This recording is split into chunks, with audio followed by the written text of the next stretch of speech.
The lord. Good morning. ఇదిన దేవుని వాగ్దానము యెషయా గ్రంథము 48వ అధ్యాయము 17వ వచనము.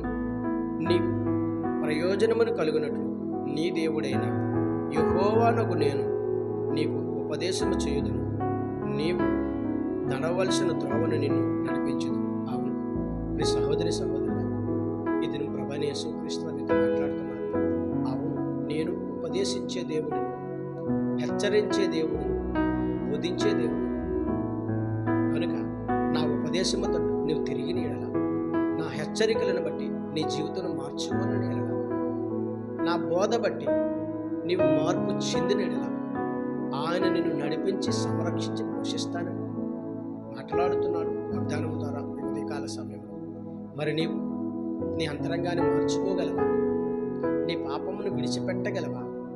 ఆయన చేసిన ఉపదేశము ద్వారా నీ జీవితాన్ని మలుచుకోగలవా? ఆయన హెచ్చరిస్తున్న హెచ్చరికలను బట్టి నీ అంతరంగం నీ పాపాన్ని తీసివేసుకోగలవా? మరి ఆయన నీకు బోధిస్తున్న బోధన బట్టి నీ జీవితం పరిశుద్ధముగా ఉంచుకోగలవా? అలా అయితే ఇది నువ్వు వాగ్దానం ద్వారా దేవుడు నీతో మాట్లాడుతున్నాడు. నిన్ను నడిపిస్తాను, గెలిపిస్తాను, సంరక్షించి పోషిస్తాను, నీకు కావలసిన అన్నింటినీ నీకు నడిపిస్తానని ఇది నువ్వు వాగ్దానం ద్వారా దేవుడు మాట్లాడుతున్నాడు.